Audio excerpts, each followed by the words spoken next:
નમસ્કાર. આદર્શ એજ્યુકેશન સોસાયટીમાં આપ સર્વનું હાર્દિક સ્વાગત છે. વિષય વિજ્ઞાન અને ટેકનોલોજી, ધોરણ 9. સૂત્રકૃમિ સમુદાયના પ્રાણીઓ. મિત્રો, અહીંથી એક એવી ટૂંકનોંધ ખુલે છે કે ટૂંકનોંધ લખો સૂત્રકૃમિ સમુદાય. પ્રથમ આ ટૂંકનોંધને આપણે આકૃતિ ઉપરથી રફ માહિતી મેળવશું, ત્યારબાદ ટેક્સ્ટના જવાબ ઉપર જઈશું.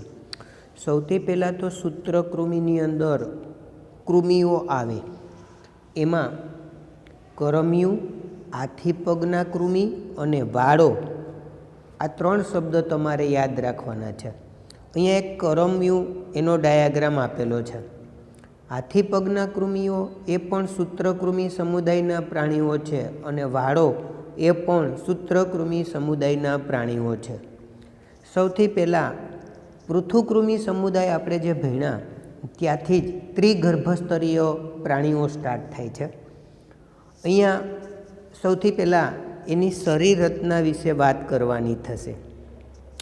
હવે શરીર છે ને એ આકૃતિ ઉપરથી તમે જોશો તો ગોળ નલિકા જેવા છે, લાંબા છે અને નળાકાર છે.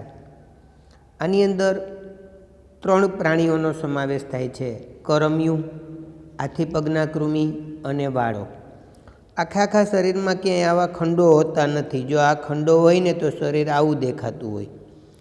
અખંડિત શરીર છે એમનું. શરીર છે ને અખંડિત છે, આખું એક જ તાતણો દેખાઈ રહ્યો છે. માટે શરીરમાં ક્યાંય ખંડો હોતા નથી, અખંડિત શરીર છે. ત્રિગર્ભસ્તરીય પ્રાણીઓ છે.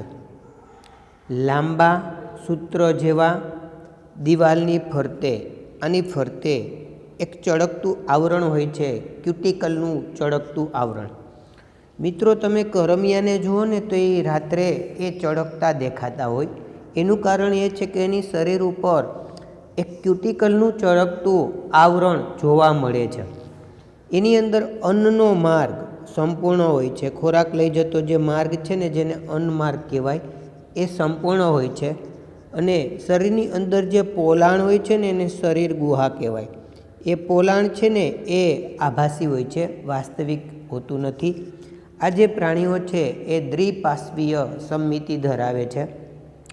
એટલે કે જમણી અને ડાબી બાજુથી એમને જોવામાં આવે તો એમનું શરીર છે એક સરખું લાગે છે, સમાન સંરચના દેખાય છે. માટે એમની સમમિતિ છે એ દ્વિપાર્શ્વીય સમમિતિ ધરાવતા પ્રાણીઓ છે. એમાં પણ પેશીમય આયોજન જોવા મળે છે. જીવન પદ્ધતિ પરોપજીવી હોય છે. પ્રાણીઓમાં રોગ ઉત્પન્ન કરવા માટે આવા કૃમિઓ જવાબદાર હોય છે. એના ઉદાહરણ તરીકે કરમિયું, હાથી પગના કૃમિ અને વાળો છે એ સૂત્રકૃમિ સમુદાયના પ્રાણીઓ છે. હવે ટેક્સ્ટના સંદર્ભમાં સૂત્રકૃમિ સમુદાય સમજીએ. મિત્રો, સૂત્રકૃમિ સમુદાયની અંદર કરમિયું આવે, હાથી પગના કૃમિઓ આવે અને વાળો આવે. આ 3 ઉદાહરણ છે ને એ સૂત્રકૃમિ સમુદાયના પ્રાણીઓના છે.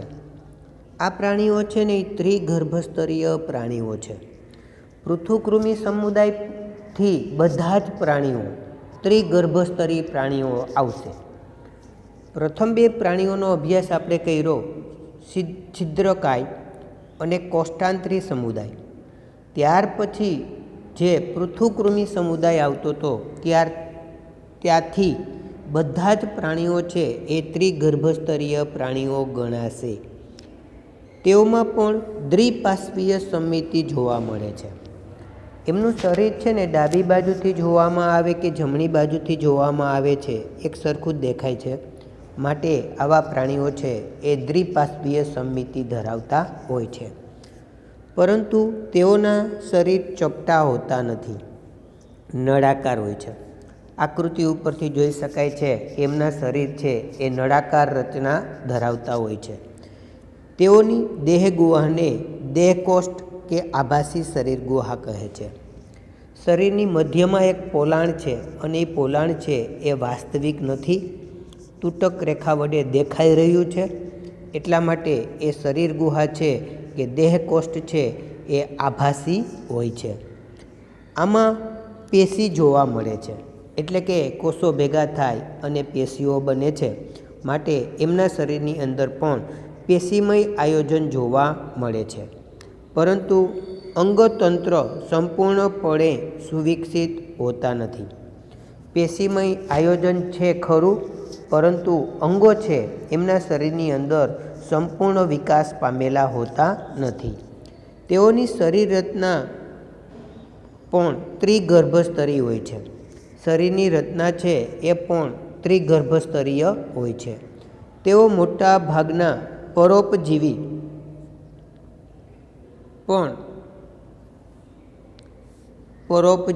હોય છે. આ પ્રાણીઓ છે ને એ પરોપજીવી હોય છે. એ બીજા ઉપર આધારિત છે અને એમાંથી પોષણ મેળવતા હોય છે, માટે એમની જીવન પદ્ધતિ છે ને એ પરોપજીવી ગણાય. પરોપજીવી હોવાને કારણે તેઓ બીજા પ્રાણીઓમાં રોગ ઉત્પન્ન કરે છે. અન્ય સજીવના શરીરની અંદર આવા કૃમિઓ રહી શકે છે. અંતઃપરોપજીવી તરીકે પણ આવા પ્રાણીઓ છે એ શરીરની અંદર વસવાટ કરતા હોય છે, માટે બીજા પ્રાણીઓના શરીરમાં રોગ ઉત્પન્ન કરતા કૃમિઓ એટલે કે સૂત્રકૃમિ પ્રાણીઓ. ઉદાહરણ તરીકે ગોળ કૃમિ, હાથી પગના કૃમિઓ અને કરમિયું એ સૂત્રકૃમિ સમુદાયના પ્રાણીઓ છે. મિત્રો, ગોળ કૃમિ છે ને એક પ્રકારના કૃમિઓ છે જે સજીવ શરીરની અંદર રોગ ઉત્પન્ન કરી રહ્યા છે. હાથી પગના કૃમિઓ એ પણ રોગ ઉત્પન્ન કરવા માટે જવાબદાર છે, અને કરમિયા, આ ત્રણેય દ્રષ્ટાંતો છે એ સૂત્રકૃમિ સમુદાયના પ્રાણીઓ ગણાય.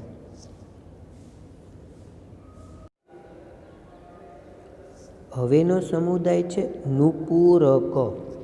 પ્રશ્ન એવો પૂછાય કે ટૂંકનોંધ લખો, નુપુરક સમુદાયના પ્રાણીઓ.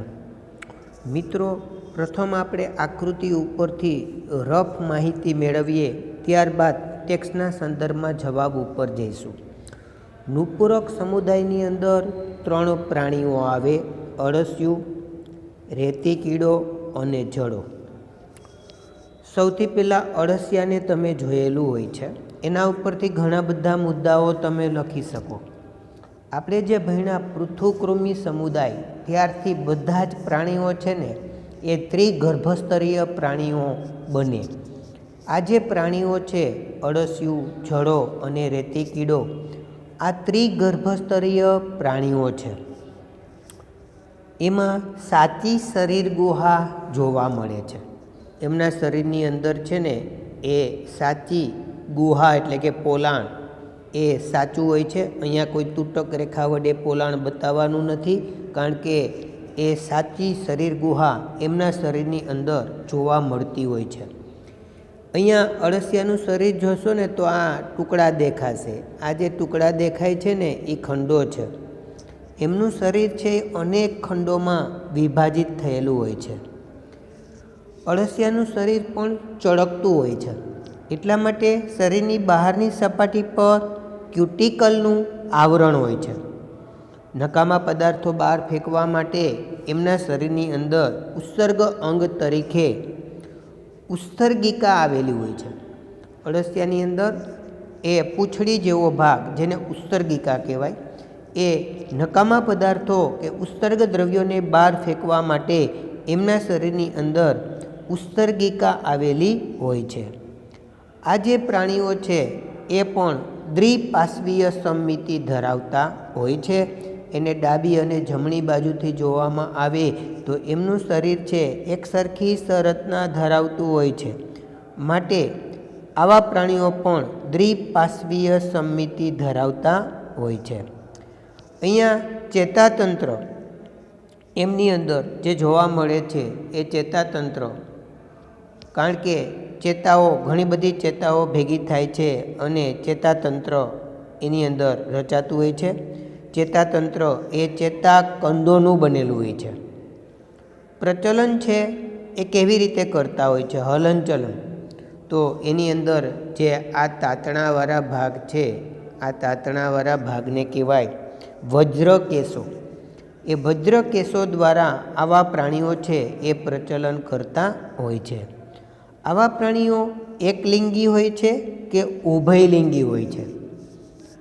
એ લિંગી પ્રજનન કરતા હોય છે. માનવ શરીરની અંદર જેમ નર અને માદા કોષો ભેગા થાય છે અને એમાંથી નવી સંતતિનો જન્મ થતો હોય છે, આ પ્રજનનને લિંગી પ્રજનન કહેવાય. આવું જ નિપૂરક સમુદાયના પ્રાણીઓની અંદર નર અને માદા પ્રાણીઓ ભેગા થાય છે અને એમાંથી નવી સંતતિનો જન્મ થતો હોય છે કે નવા બચ્ચાનો જન્મ થતો હોય છે. માટે એમની પ્રજનન પદ્ધતિ પણ લિંગી પ્રજનન પદ્ધતિ છે. નિપૂરક સમુદાયના પ્રાણીઓની અંદર અળસિયું, જળો અને રેતી કીડોનો સમાવેશ થાય છે. એમનો જે વસવાટ જોવા મળે છે એ વસવાટ મીઠા જળની અંદર, દરિયાઈ જળની અંદર તેમજ સ્થળજ વસવાટ એટલે કે જમીન ઉપરના પોલાણની અંદર પણ આવા પ્રાણીઓ છે એ વસતા હોય છે. હવે ટેક્સ્ટના સંદર્ભમાં નિપૂરક સમુદાયના પ્રાણીઓના લક્ષણો જોઈએ. નિપૂરક સમુદાયના પ્રાણીઓમાં અળસિયું આવે, જળો આવે અને રેતી કીડો આવે. મિત્રો, અળસિયાને ધ્યાનમાં રાખીને લક્ષણો લખવાના થશે. નિપૂરક પ્રાણીઓ દ્વિપાર્શ્વીય સમમિતિ ધરાવે છે. અળસિયાને ડાબી બાજુથી જોવામાં આવે કે જમણી બાજુથી જોવામાં આવે એકસરખી શરતના ધરાવતું હોય છે. માટે આ પ્રાણીઓ છે એ દ્વિપાર્શ્વીય સમમિતિ ધરાવતા હોય છે. તેઓ ત્રિગર્ભસ્તરીય પ્રાણીઓ છે. પૃથુકૃમિ સમુદાયના પ્રાણીઓ પછી બધા જ પ્રાણીઓની અંદર ત્રિગર્ભસ્તરીય મુદ્દો લખી શકાય. આવા પ્રાણીઓ ત્રિગર્ભસ્તરીય પ્રાણીઓ છે. તેઓમાં સાચી શરીર ગુહા યુક્ત દેહ જોવા મળે છે. શરીરના મધ્યમાં જે પોલાણ હોય છે ને એને ગુહા કહેવાય. આવા પ્રાણીઓની અંદર માનવ શરીરની અંદર જેમ શરીર ગુહા હોય છે, અન્નમાર્ગનું પોલાણ જેને ગુહા કહેવાય, એમ નિપૂરક સમુદાયના પ્રાણીઓની અંદર પણ સાચી શરીર ગુહા જોવા મળે છે, જેનાથી સાચા અંગ શરીર રચનામાં નિર્માણ પામે છે. સાચી શરીર ગુહા છે એટલા માટે જ એમના શરીરના અંગો છે એ પણ સાચા અંગ તરીકે શરીર રચનાની અંદર આવા અંગો છે એ નિર્માણ પામતા હોય છે. આથી અંગોમાં વ્યાપક ભિન્નતાઓ હોય છે. એમના શરીરના અંગોમાં જુદાપણું દેખાઈ રહ્યું છે, કારણ કે સાચી શરીર ગુહા છે એટલે સાચા અંગો છે. શરીર રચનામાં અંગો છે એ નિર્માણ પામે છે અને એની અંદર વ્યાપક પ્રમાણમાં જુદાપણું જોવા મળતું હોય છે.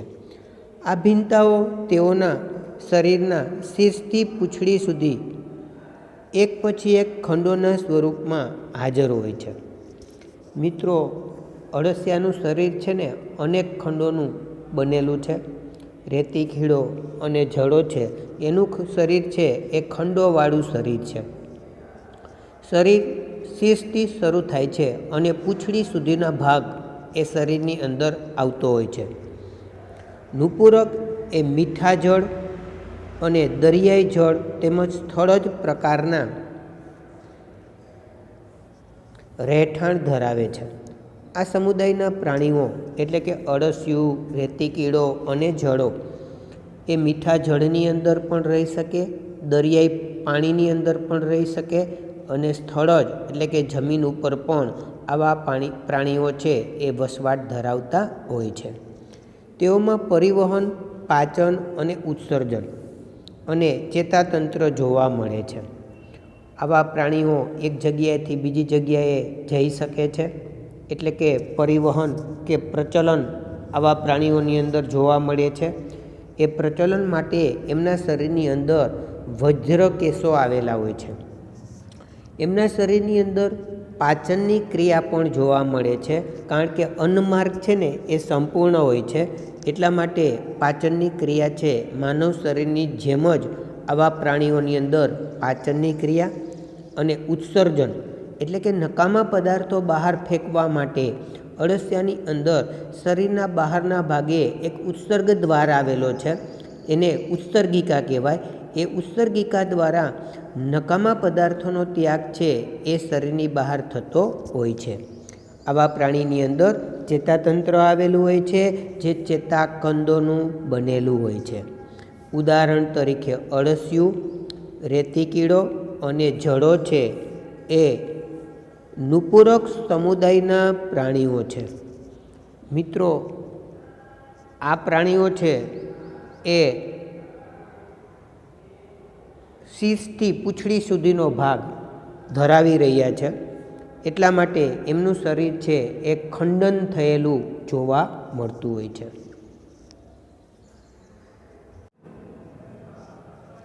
હવેનો સમુદાય છે સંધિપાદ.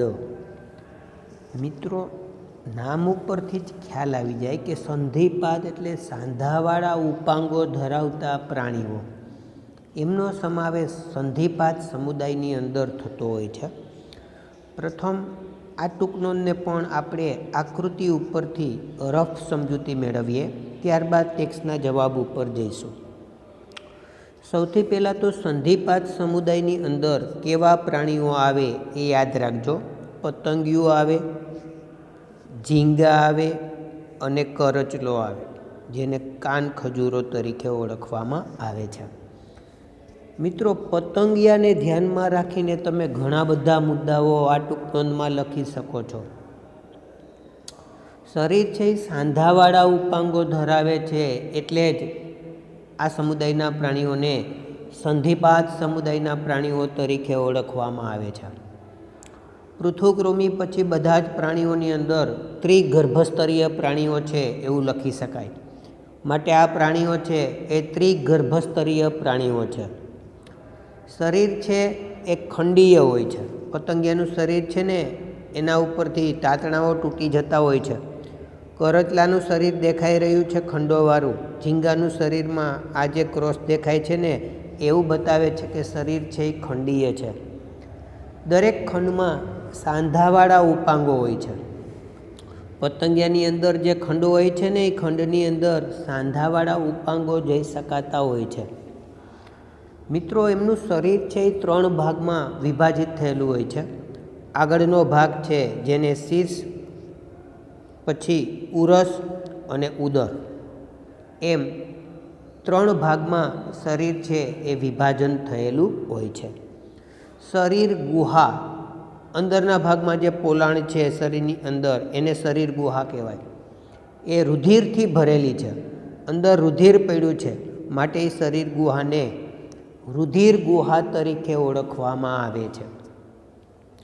નકામા પદાર્થો બહાર ફેંકવા માટે એમના શરીરની અંદર, પતંગિયાની અંદર માલપીધ્ય નલિકા આવેલી હોય છે.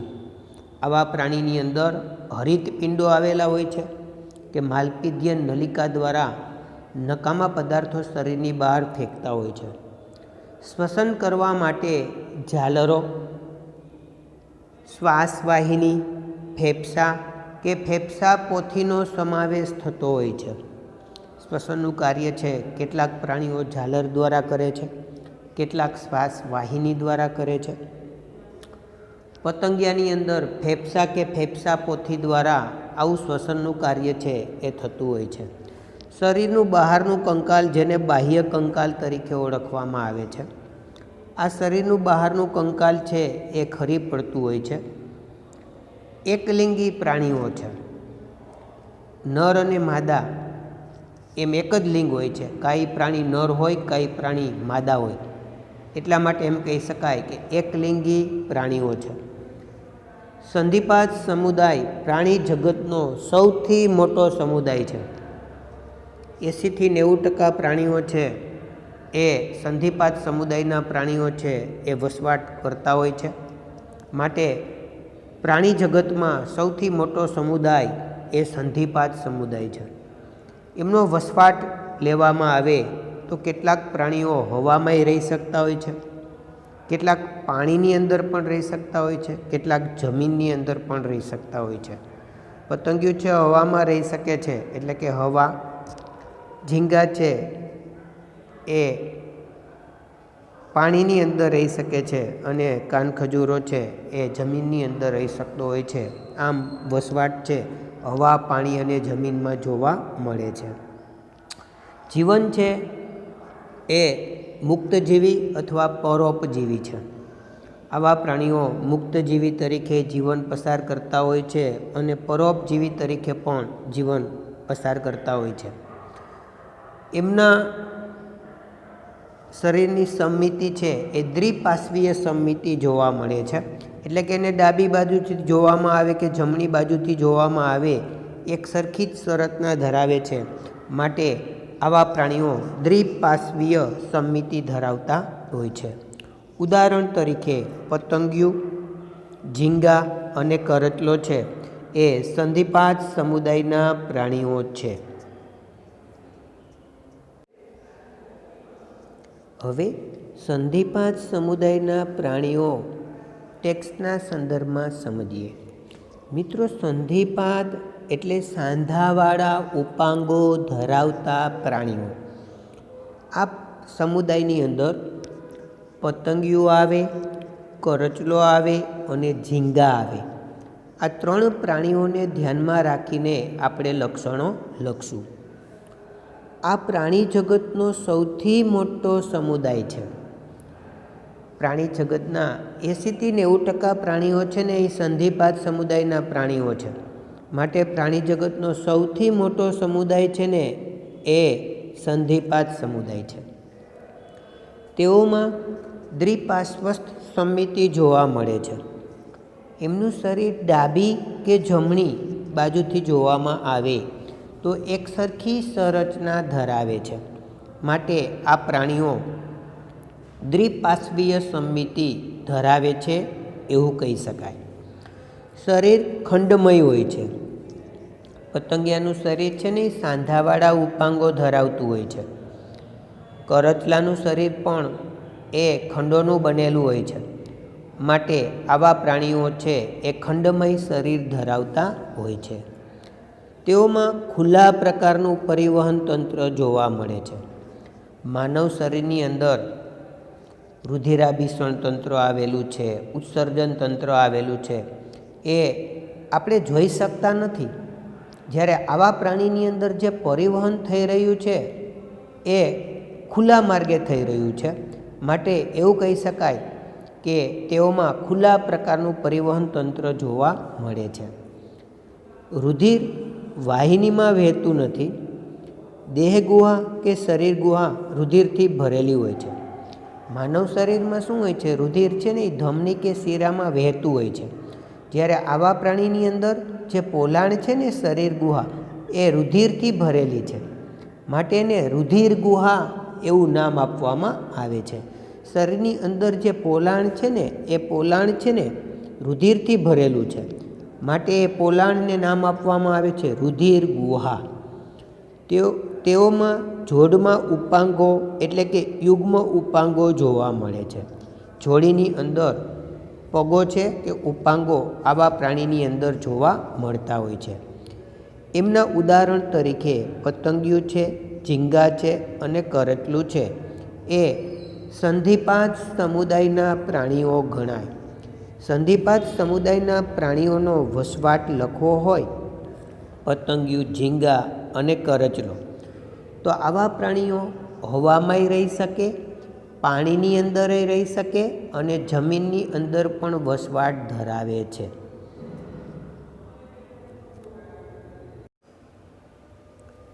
હવેનો સમુદાય છે મૃદુકાય સમુદાય.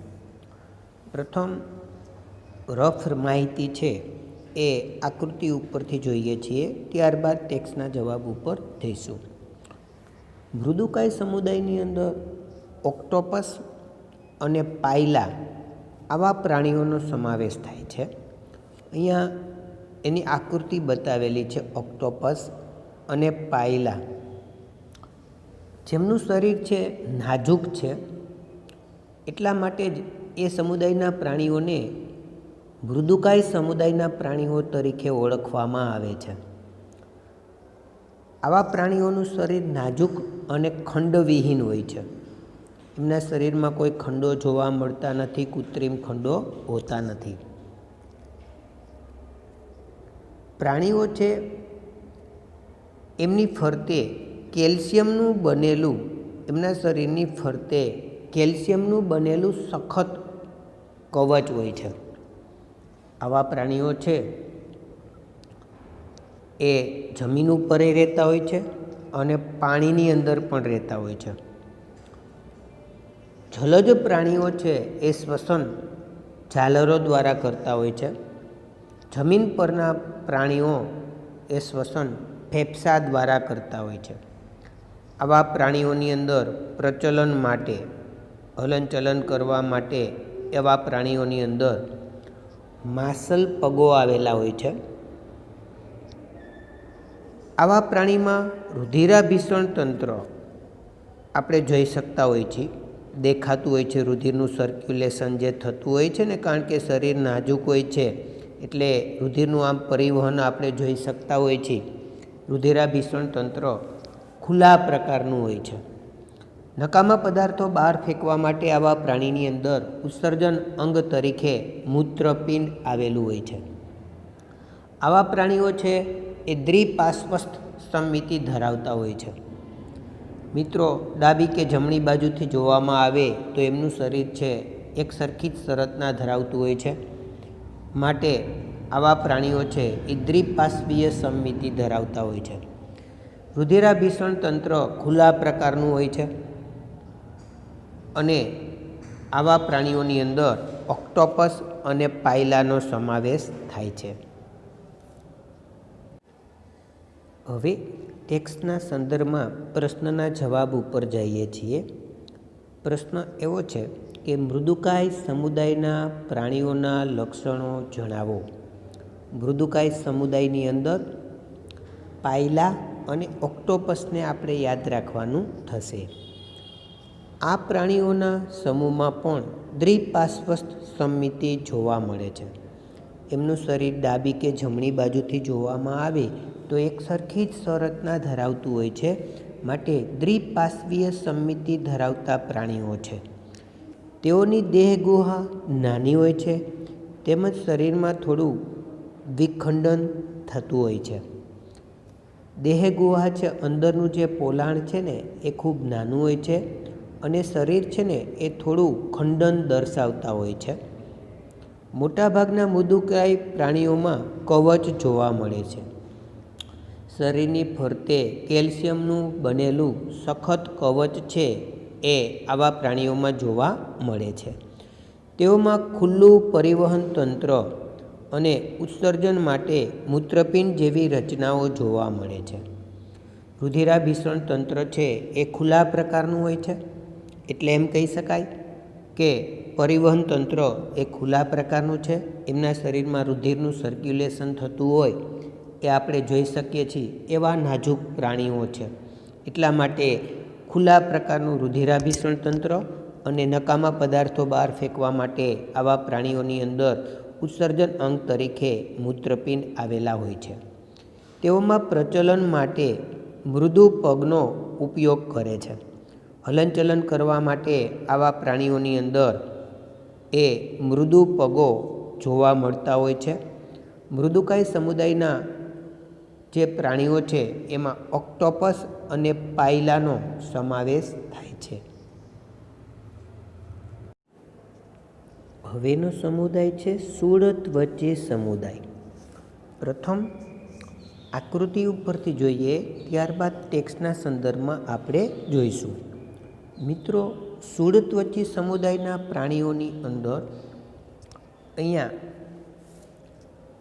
સમુદ્ર તારા, જેને તારા માછલી તરીકે ઓળખવામાં આવે છે, સાગર ગોટા અને સમુદ્ર કાકડી આવા પ્રાણીઓનો સમાવેશ થતો હોય છે.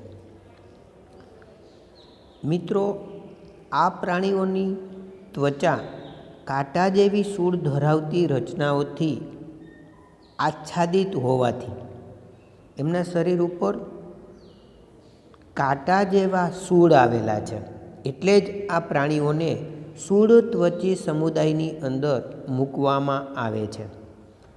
આ જે પ્રાણીઓ છે એમના શરીર ઉપર સૂળ એટલે કે ચાકા જેવી રચના છે.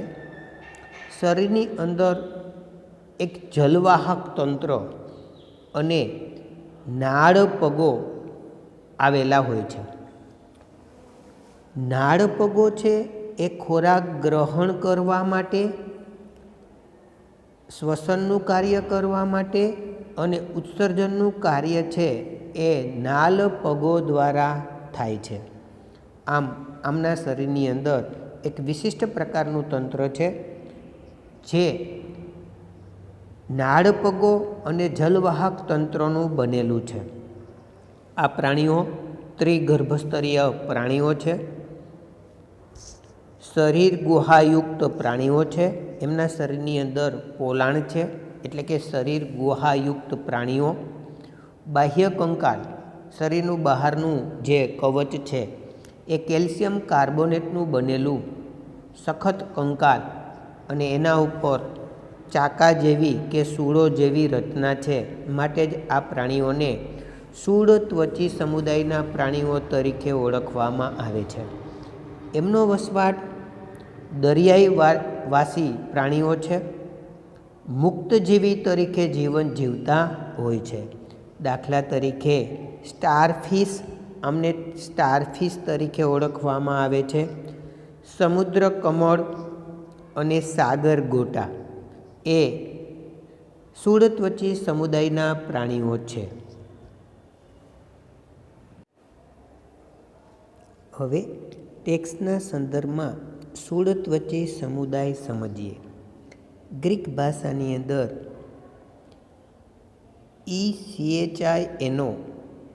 ઇક્નો અર્થ થાય છે કંટકીય નલિકામય રચના અને ડ્રેમાનો અર્થ થાય છે ત્વચા. આથી આ પ્રાણીઓની ત્વચા કાંટા જેવી સૂળોની રચનાથી આચ્છાદિત છે. માટે જ આ પ્રાણીઓને સૂળત્વચી સમુદાયની અંદર મૂકવામાં આવે છે. સૂળત્વચી સમુદાયના પ્રાણીઓમાં સ્ટારફિશ, સમુદ્રકમળ અને સાગરગોટાનો સમાવેશ થાય છે. આ પ્રાણીઓ મુક્તજીવી હોય છે અને દરિયાવાસી પ્રાણીઓ છે. તેઓ દેહ ગુહા કે શરીર ગુહા યુક્ત હોય છે. એમનું શરીર છે એના મધ્યની અંદર પોલાણ છે, જેને શરીર ગુહા તરીકે ઓળખવામાં આવે છે. આ પ્રાણીઓ ત્રિગર્ભસ્તરીય પ્રાણીઓ છે. તેઓમાં વિશિષ્ટ પ્રકારનું જલ પરિવહન નલિકા તંત્ર જોવા મળે છે, જે તેઓને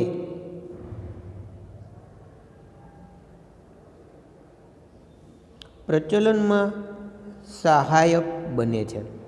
મિત્રો, આવા પ્રાણીની અંદર એક વિશિષ્ટ પ્રકારનું પરિવહન તંત્ર છે. જલ પરિવહન તંત્ર તરીકે આવા પ્રાણીની અંદર જલવાહક તંત્ર અને નાળ પગો આવેલા છે.